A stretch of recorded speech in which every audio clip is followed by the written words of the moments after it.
Hello दोस्तों, तब फिर से आज हम शुरू करते हैं दूसरी कक्षा। इससे पहले वाले वीडियो में हम लोग 15 क्वेश्चन कर चुके थे। अब नेक्स्ट क्वेश्चन आज से देखते हैं। तो 16 नंबर में है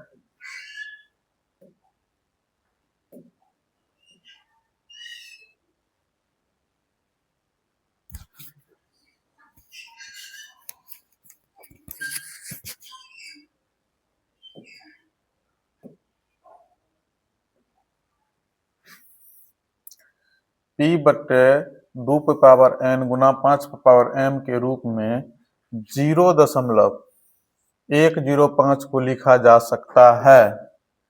21 बटे 2 पे पावर 2 गुना 5 पे पावर 2, 21 बटे 2 पे पावर 3 गुना 5 पे पावर 3, 21 बटे 2 पे पावर 3 गुना 5 पावर 2, 21 बटे 2 गुना 5 पावर 3। एक बार आप लोग बनाने का प्रयास कीजिए जल्दी से, और सभी आदमी जुड़ जाइए जल्दी जल्दी। जो नहीं जुड़े हैं सबको शेयर कर दीजिए, एक बार ग्रुप में भी शेयर कर दीजिए, अपने दोस्त को भी शेयर कर दीजिए।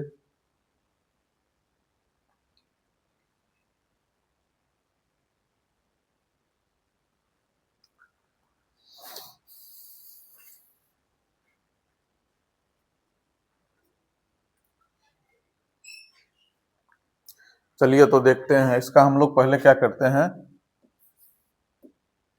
दशमलव उड़ाते हैं। 0.105 इसका जब दशमलव उड़ाएंगे, दशमलव उड़ाएंगे तो नीचे में कुछ नहीं है तो 1 दे देंगे। दशमलव उड़ाएंगे, दशमलव के बाद 3 गो अंक है तो इस पर 3 को 0 दे देंगे। 3 को 0 दे दिए। अब जो है ऊपर में बच गया आपको कितना, 105 बटे 1000। अभी देखिए कि ऊपर में 105 है, यहाँ पे 21 है, तो इसका मतलब इसको काटा है। तो पहले हम लोग काट देंगे इसको, 5 से ही कटेगा। तो 5 दूना 10, 5 का 5, 21 बार में कट गया। इसमें 5 से भगा देंगे तो 5 दूना 10, और 2 को 0 है तो 2 को 0 यहाँ पे उतार दिए। तो अब क्या हो गया, ये 21 बटे 200। ठीक है, 21 बटे 200 हो गया। अब 200 का अभाज्य गुणनखंड निकाल लेंगे। 200 का क्या करेंगे, अभाज्य गुणनखंड निकाल लेंगे। तो 2 से लगाएंगे कितना हो जाएगा, 100। फिर 2 से लगाएंगे कितना हो जाएगा, 50। फिर 2 से लगाएंगे कितना हो जाएगा, 25। फिर अब कितना से लगेगा, 5 से लगेगा। 5 25, 5 का 5, तो 2 कै गो हुआ, 1 2 3, 3 गो 2 है। अब 5 कै गो है, 5 है 2 गो। तब इसको हम लोग क्या लिखेंगे, 2 3 गो है तो गुना में आधार समान रहता है, पावर जुटता है तो 2 पावर 3 हो जाएगा, और 5 पावर कितना हो जाएगा, 2। इसको हम लोग क्या लिखने वाले हैं, 21 बटे 2 पर पावर 3 गुना 5 पर पावर 2। तो हमको आंसर ये प्राप्त हुआ। तो आंसर ये 21 बटे 2 पर पावर 3 गुना 5 पावर 2 कै नंबर में है, 21 बटे 2 पावर 3 गुना 5 पावर 2, ऑप्शन नंबर सी में है। इसका आंसर ऑप्शन नंबर सी हुआ। क्या आप लोग को समझ में आया, एक बार कमेंट करके सब बताओ, समझ में आया ना सबको। अब जो है हम लोग नेक्स्ट क्वेश्चन को देखते हैं। दो संख्याओं का मोस, दो संख्याओं का मोस कितना है, 25 है, और लॉस कितना है, 50 है। तो संख्याओं, यहाँ पे संख्याओं होना चाहिए, संख्याओं का गुणनफल होगा। संख्याओं का क्या होगा, गुणनफल। तो संख्याओं का गुणनफल क्या होगा, एक बार बताओ इसको। तो ऑप्शन ए में है 1150, ऑप्शन बी में है 1250, ऑप्शन सी में है 1350, और ऑप्शन डी में है 1450। तो एक बार आप इसको बनाइए, तब तक हम थोड़ा सा इसके बारे में चर्चा कर लेते हैं। देखिए, दो संख्याओं का मौसा और लौसा दिया हुआ, तो हम लोग पढ़े थे चैप्टर में सूत्र इसका, पहली संख्या गुना, तब तक आप लोग बनाइए इसको, हम तब तक इस पर थोड़ा सा चर्चा करते हैं। दूसरी संख्या बराबर क्या, एलसीएम गुना एचसीएफ। ठीक है, फिर पहली संख्या बराबर क्या होता है, पहली संख्या बराबर क्या होता है, तो देखो पहली संख्या बराबर क्या होगा, ई गुना में उपगल जाएगा तो भागा में हो जाएगा, तब क्या हो जाएगा एलसीएम गुना एचसीएफ बट्टे क्या हो जाएगा, पहली संख्या का मान निकाल रहे हैं तो दूसरी संख्या गुना में है उपगल जाएगा, दूसरी संख्या भागा में हो जाएगा, दूसरी संख्या।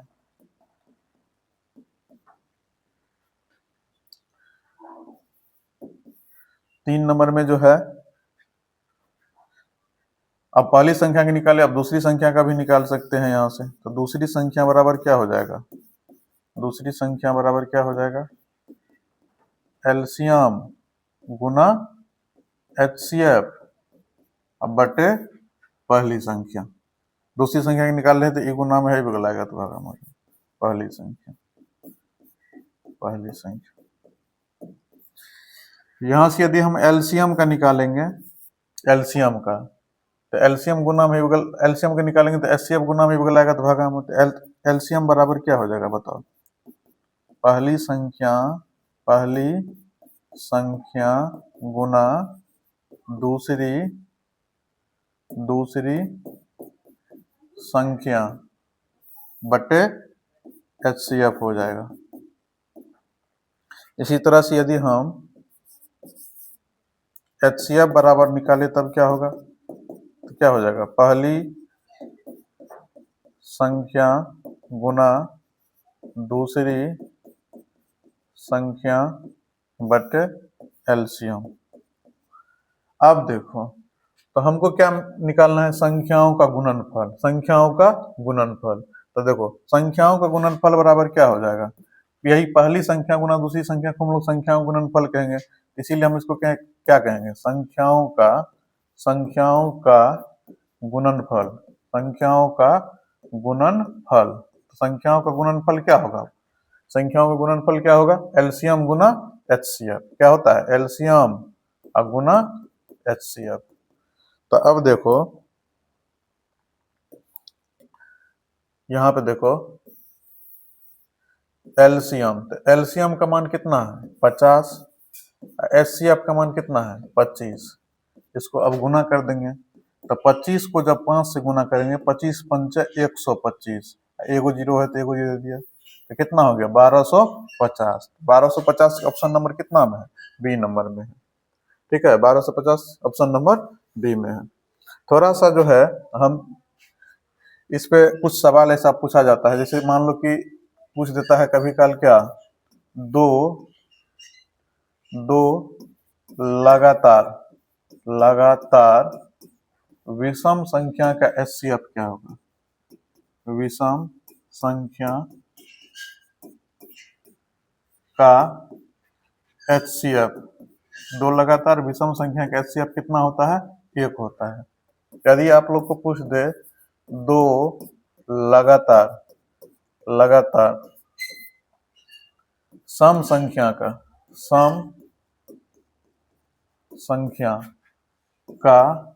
एचसीएफ क्या होगा, एचसीएफ क्या होगा इसका 2 होगा। यदि पूछ दे आप लोग को दो लगातार अभाज्य संख्या का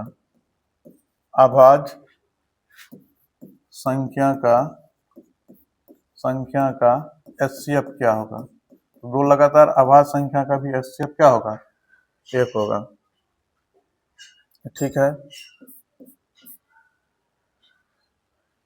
यदि कह दे यदि ए और बी दो अभाज्य संख्या है, दो अभाज्य संख्या है तो, यदि ए और बी दो अभाज्य संख्या है तो, एक नंबर पूछ दे कि ए बी का जो है एचसीएफ क्या होगा, ऐसे लिख दे इसको एचसीएफ ए बी, तो एचसीएफ हो जाएगा इसका 1, ठीक है। यदि पूछ दे एलसीएम ए और बी का क्या होगा, तो एलसीएम हो जाएगा इसका क्या अभाज्य संख्या का गुणनफल, अभी अभी तुरंत बताए ए और दो लगातार अभाज्य संख्या का एचसीएफ कितना होता है, 1 होता है। तो ए और बी दोनों अभाज्य है तो इसका एचसीएफ 1 होगा और एलसीएम क्या हो जाएगा, अभाज्य संख्या का एलसीएम क्या हो जाएगा, दोनों को गुना कर देंगे। इतना बात आप लोग को ध्यान में रखना है, ये सब पूछा जाता है। अब देखिए फिर इसी तरह से दो संख्याओं का मोस 15 है, लॉस 105 है।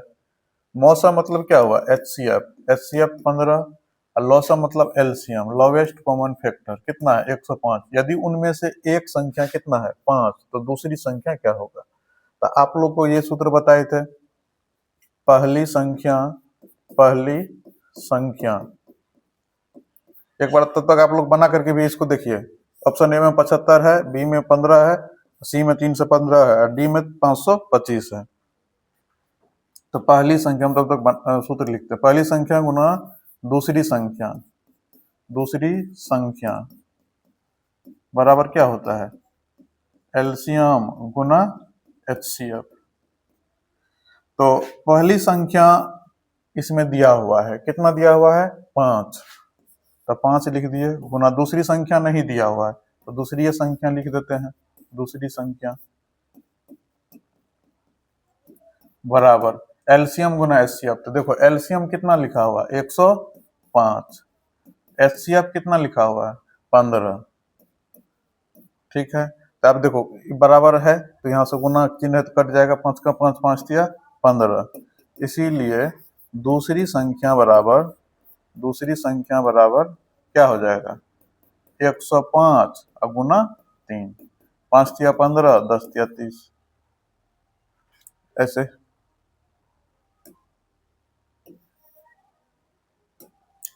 पांच दिया 15, हासिल 1, 0 में 3 से गुना करेंगे, 0 हासिल 1, 3 का 3, 315।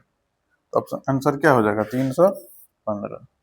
इसको शॉर्ट में हम लोग बना सकते थे, आप लोग को बताए थे दूसरी संख्या बराबर, डायरेक्ट यदि इसका फॉर्मूला याद है, दूसरी संख्या बराबर ऐसे भी बताए थे।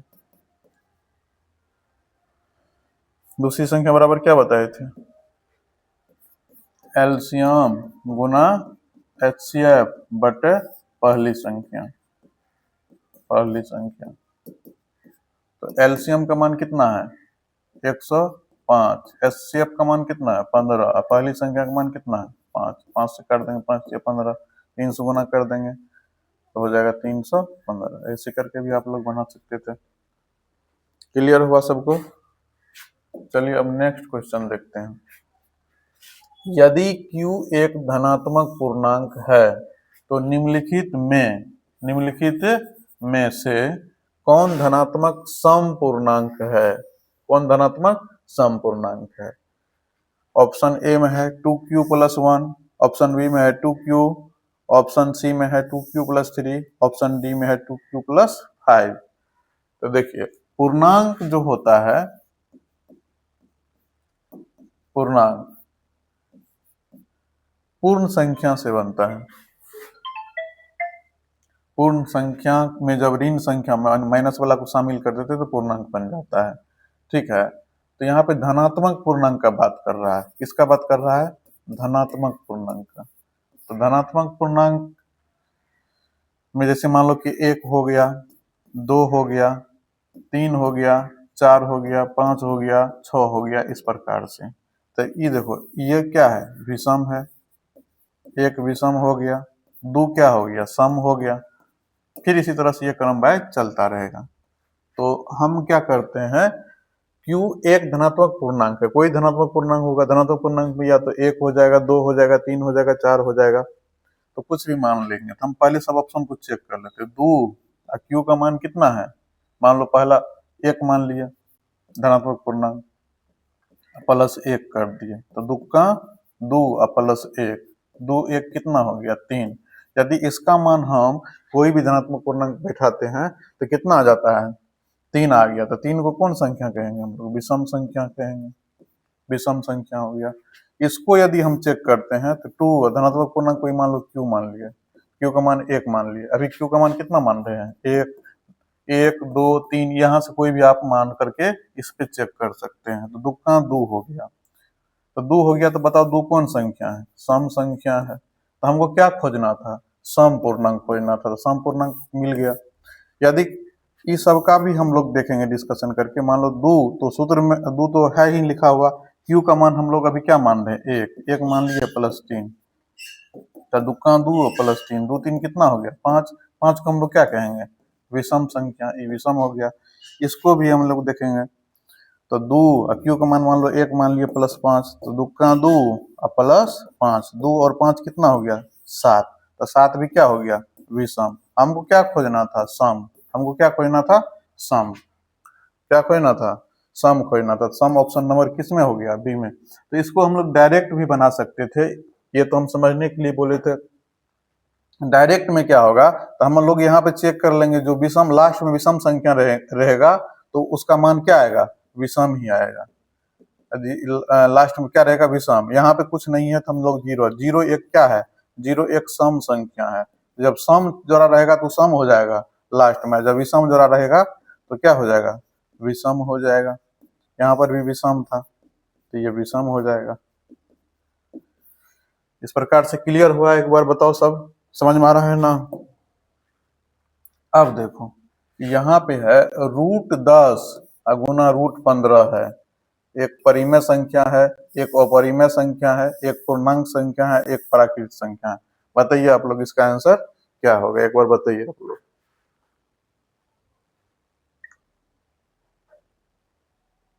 जल्दी से एक बार बनाइए इसको।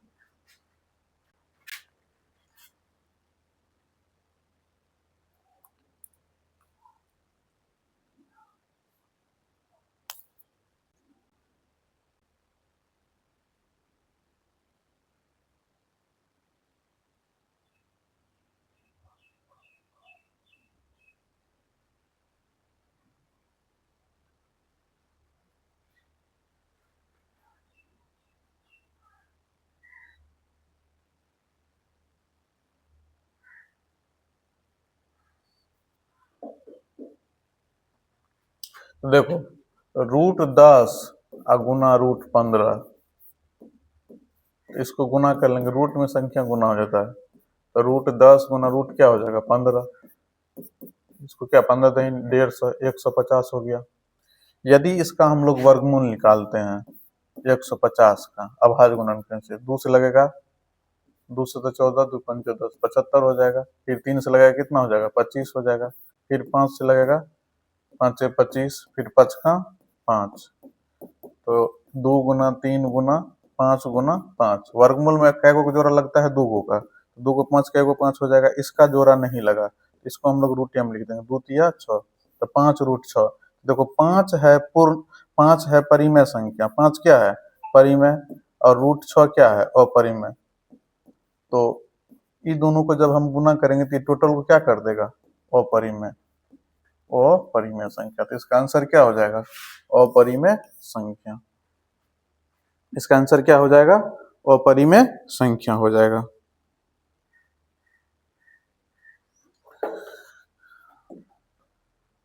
अब देखिए, 2 अपरिमेय संख्या 3 + √6 तथा 3 - √5 का गुणनफल होगा परिमेय संख्या, अपरिमेय संख्या, पूर्णांक संख्या, प्राकृत संख्या। एक बार इसको आप लोग बनाइए। 2 अपरिमेय संख्या, एगो है क्या 3 + √6, दूसरा क्या है 3 - √5। इसका गुणनफल करना है, यानी इसको गुना करना है। गुना करने के बाद क्या होगा आपको बताना है, परिमेय होगा, अपरिमेय होगा, पूर्णांक होगा या प्राकृत होगा। तो हम लोग क्या करते हैं, इसको गुना कर लेते हैं। तो 3 को 3 से पहले गुना करेंगे, 3 तिया 9, फिर प्लस गुना माइनस माइनस हो जाएगा, फिर 3 को √5 से गुना करेंगे, 3√5 हो जाएगा। अब √6 से इसमें 3 में गुना, प्लस गुना प्लस क्या होगा प्लस, 3 गुना √6, 3√6, प्लस गुना माइनस क्या होगा माइनस, और 6 पंचे √30। देखो ये सब अलग अलग जाती है तो नहीं जुटेगा नहीं घटेगा। ये भी √5 रूट में है, ये भी रूट में है, ये और ये भी रूट में है, ये किसी का पूर्ण वर्ग नहीं है, इसलिए ये रूट से बाहर नहीं होगा। जब रूट से बाहर नहीं होता है, रूट के अंदर में जब कोई संख्या होता है और वह किसी संख्या का पूर्ण वर्ग नहीं होता है, तो ऐसी संख्या को हम लोग क्या कहते हैं, अपरिमेय संख्या कहते हैं। ऐसे संख्या क्या कहते हैं? अपरिमेय संख्या कहते हैं। तो इसका आंसर क्या हो जाएगा? Option number B. Option number क्या हो जाएगा? ऑप्शन हो जाएगा इसका बी। चलिए नेक्स्ट क्वेश्चन को देखते हैं। नेक्स्ट क्वेश्चन में फिर से सेम आ गया, √10 गुना √15, √150 हो जाएगा। ये किसी का वर्ग नहीं है, तो इसका आंसर क्या हो जाएगा? अपरिमेय संख्या। देखो, जब एगो परिमेय संख्या को एगो परिमेय संख्या एगो अपरिमेय संख्या को गुना करते हैं तो ये क्या हो जाता है? ये अपरिमेय हो जाता है, लेकिन हमेशा नहीं होता है। जैसे मान लो कि परिमेय संख्या √5 मान लिए एगो परिमेय और √3 मान लिए, √2 मान लिया अपरिमेय, तो 5 गुना √2, 5 √2 क्या होगा? अपरिमेय संख्या होगा। तो अपरिमेय संख्या होगा। और परिमेय संख्या और अपरिमेय संख्या इसको यदि हम गुना करते हैं तो परिमेय भी हो जाता है। क्या हो जाता है? परिमेय भी हो जाता है। कैसे होता है? तो जब परिमेय संख्या में हम 0 मान लेते हैं, 0 के सिवा कोई भी परिमेय संख्या को हम अपरिमेय संख्या में गुना करेंगे तो वो अपरिमेय ही होगा। लेकिन केवल 0 ऐसा संख्या है, परिमेय संख्या, जिसमें हम कोई भी अपरिमेय संख्या से गुना करेंगे तो वो क्या बन जाएगा? परिमेय। क्योंकि 0 एक क्या है? 0 एक परिमेय संख्या है। 0 एक कौन संख्या है? परिमेय संख्या है। ठीक है। यदि हम क्या करेंगे, एगो परिमेय संख्या ले लेंगे, अब भागा एगो अपरिमेय संख्या ले लेंगे। इसमें यदि हम परिमेय संख्या में अपरिमेय संख्या से भागा देंगे तो ये भी कभी परिमेय होता है, कभी अपरिमेय होता है। तो मान लो अभी अपरिमेय हो रहा है। कैसे? तो मान लो 5 एगो परिमेय संख्या ले लिए, भागा √2 ले लेते हैं अपरिमेय संख्या, तो 5/√2। देखो रूट के अंदर में है और ये किसी का वर्ग नहीं है, तो ऐसे संख्या को हम लोग क्या कहेंगे? अपरिमेय संख्या कहेंगे। लेकिन परिमेय संख्या में भागा देते हैं अपरिमेय संख्या से, तो कभी काल परिमेय भी हो जाता है। ऐसा कंडीशन एक बार बनता है, एक ही बार बनता है। कब? जब परिमेय संख्या 0 रहेगा और परिमेय संख्या और कोई भी संख्या रहेगा। तो 0 में जब हम √2 से भगा देंगे, तो 0 में जब किसी संख्या से भगा देते हैं 0, तब अभी क्या हो जाएगा? 0 क्या है? परिमेय संख्या है। इसका कहने का मतलब ये हुआ कि कभी काल आप लोग को पूछ देगा कि परिमेय संख्या और अपरिमेय संख्या गुणनफल हमेशा अपरिमेय होता है, तो हमेशा अपरिमेय नहीं होता है। कभी परिमेय भी हो जाता है, कभी अपरिमेय भी हो जाता है। कब परिमेय होता है? तो गुणनफल में भी जब 0 परिमेय संख्या 0 होगा, केवल एक ही कंडीशन में, जब परिमेय संख्या 0 होगा तब गुना करेगा तो परिमेय होगा। भागफल में भी जब परिमेय संख्या 0 होगा तब भागा देगा, तब जाकर के परिमेय होगा। बाद बाकी किसी भी कंडीशन में 0 को छोड़ करके यदि परिमेय संख्या को दूसरा कोई भी मान ले लेंगे तो वो हमेशा गुना करो, चाहे भागा दो, चाहे जोड़ो, चाहे घटाओ, क्या होगा? अपरिमेय ही होगा। लेकिन जोड़ और घटाओ में कभी फर्क नहीं पड़ता है। जब एगो परिमेय संख्या एगो अपरिमेय संख्या को जोड़ेंगे चाहे घटाएंगे तो वो हमेशा अपरिमेय ही होता है। केवल आप लोग को गुना और भागा में ध्यान देना है इस बात का। अब तो ये सब क्वेश्चन किया हुआ ही था, फिर से सेम क्वेश्चन ही।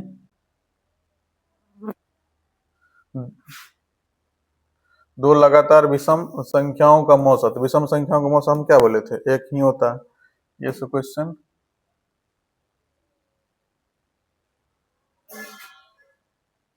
फिर से वही क्वेश्चन आ गया है। ठीक है, तब आज जो है कुछ ये सब क्वेश्चन बताया हुआ है। एक अपरिमेय संख्या, अभी देखिए, एक परिमेय संख्या एक अपरिमेय संख्या, एक परिमेय संख्या एक अपरिमेय संख्या गुणनफल कैसी होती है? परिमेय संख्या होती है, अपरिमेय संख्या होती है, प्राकृत संख्या होती है, इनमें से कोई नहीं। तो अभी हम आपको बताए क्या परिमेय भी होता है और अपरिमेय भी होता है। तो यहाँ पे दोनों ऑप्शन में दिया हुआ है, तब आप लोग अपरिमेय को ही मार दीजिए। क्या मार दीजिए? अपरिमेय। नहीं तो यदि इसमें ऑप्शन ई में मान लो कि ए और बी दोनों रहता, तब हम लोग इसको मारते।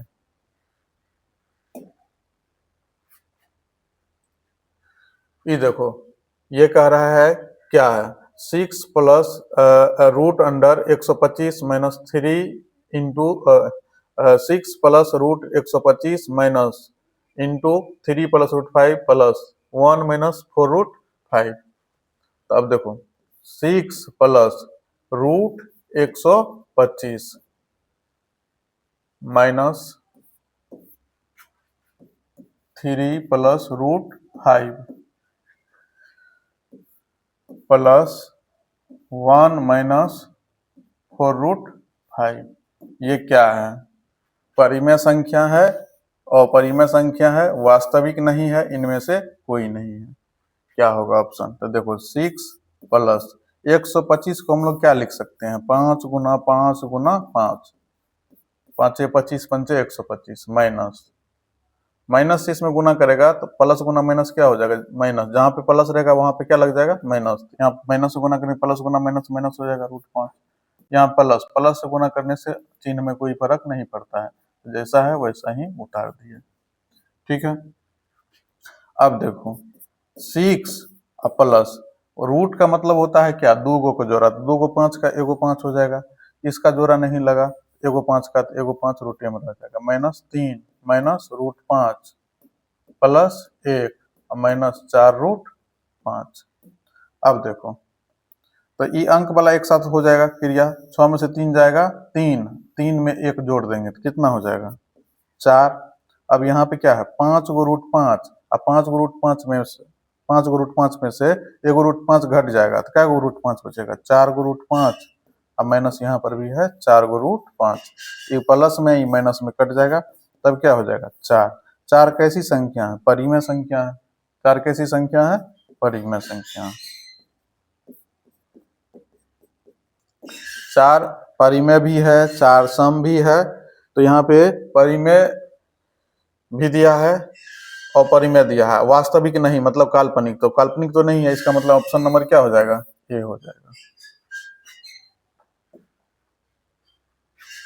ये सब क्वेश्चन बताया हुआ ही है। यदि Q एक धनात्मक पूर्णांक है तो निम्नलिखित में से कौन सम पूर्णांक होगा? तो जो सम जोड़ा जाएगा, मान लो यहाँ पे कुछ नहीं है तो 0 जोड़ सकते हैं, तो 0 सम पूर्णांक है। यहाँ पे 1 जोड़ा हुआ है तो ये क्या है? विषम है, तो ये विषम हो जाएगा। ये भी यहाँ पे 3 है तो 3 कौन संख्या है? विषम है। 3 कौन संख्या है? विषम। 5 कौन संख्या है? ये भी क्या है? विषम है। इसका आंसर सम पूछ रहा था।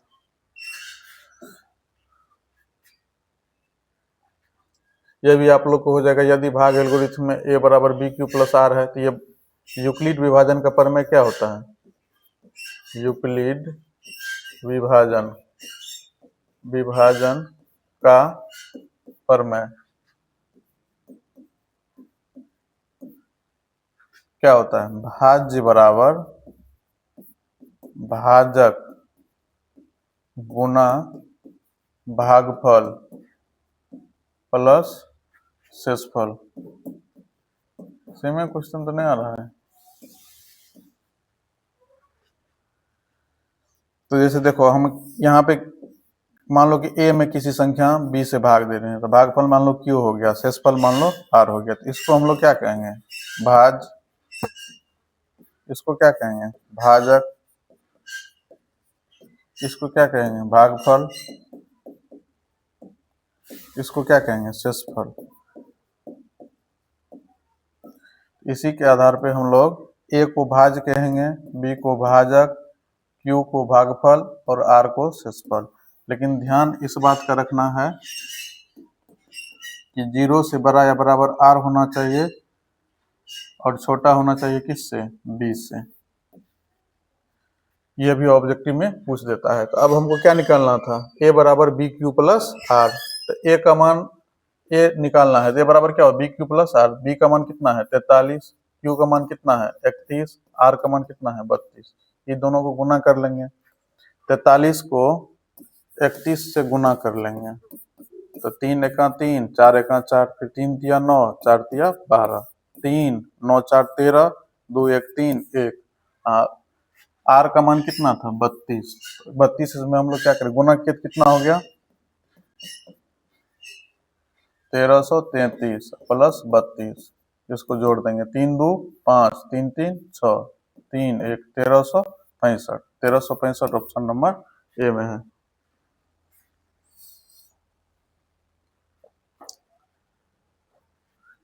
सहअभाज्य संख्या का मौसक क्या होता है? तो सहअभाज्य संख्या का मौसक क्या होगा 1 होगा।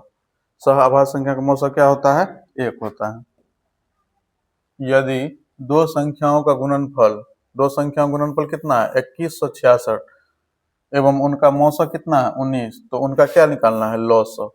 ऑप्शन क्या होगा 38, ऑप्शन बी क्या होगा 57, ऑप्शन सी क्या होगा 114, ऑप्शन डी क्या होगा, इनमें से कोई नहीं। बनाओ एक बार इसको।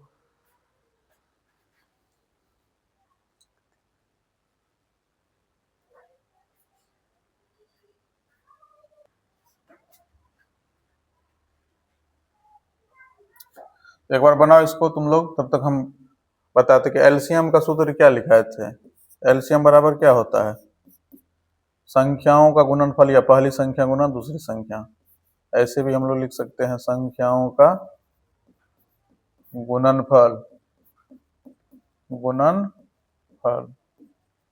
बटे HCF। तो संख्याओं का गुणनफल कितना दिया हुआ है 2166, HCF कितना दिया हुआ है 19, तो 19 से इसमें हम लोग भागा दे देंगे। 19 एका 19, 2 हुआ 2166 में इस प्रकार से हम लोग भागा दे देंगे। 19 एका 19, 2 हुआ कट गया 6, फिर 19 एका 19 घटा के पैसा लेंगे 16 में से 9 गया 7, ही कट गया, फिर 6 उतरा, फिर 19 चौके 76 कट गया, कितना हो गया 114, 114 बार में कट गया, क्या हो गया एलसीएम 114 हो गया।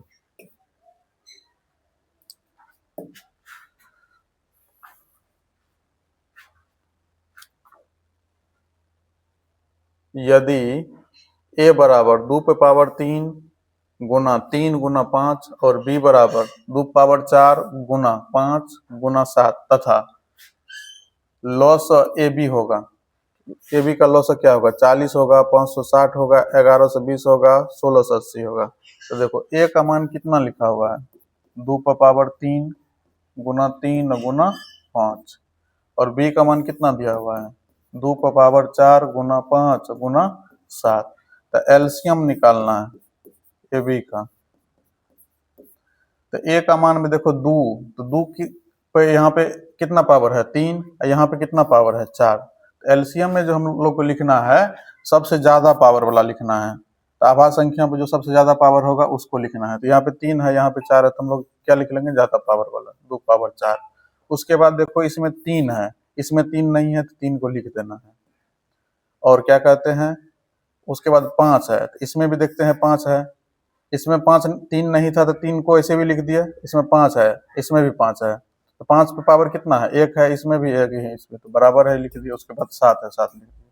अब सबको गुना कर देंगे तो 2 दूना 4, 2 पे 4 पावर है तो 2 को 4 बार गुना करेंगे, 2 दूना 4 दूना 8 दूना 16, 2 पे पावर 4 का मतलब 16 गुना 3 गुना 5 गुना 7। अब जो है इसको गुना कर लेंगे तो 5 तिया 15, 15 सतह 116 गुना 5 तिया 15, 15 सतह 105। अब इसको हम लोग गुना कर लेंगे तो 16 पंचे 80 के 0 हासिल 8। अब 16 में 0 से गुना करेंगे तो 0 हो जाएगा, हासिल 8 हुआ तो 8 लिख देंगे।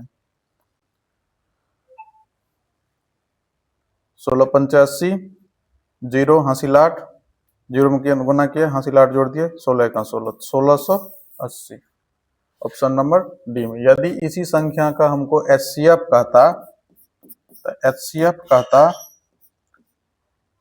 AB का HCF क्या होगा,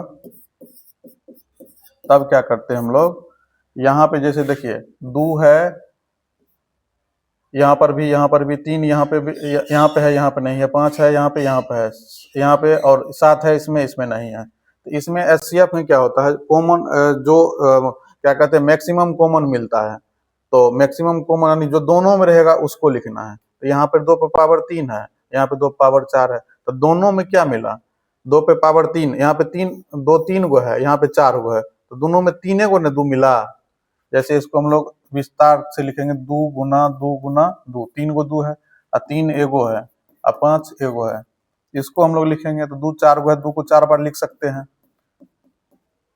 5 एगो है, 5 लिख दिए, और उसके बाद 7 एगो है, लिख दिए।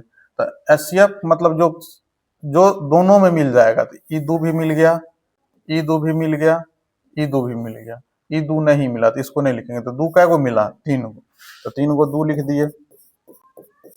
उसके बाद 3 इसमें है, इसमें नहीं है, तो 3 नहीं लेंगे। 5 इसमें है, इसमें भी है, तो एगो एक ना 5 दोनों में मिला है, एगो 5 लिख दिए। अब देखो इसमें 7 है, इसमें नहीं है, तो जो दोनों में मिलेगा वही लिखते हैं।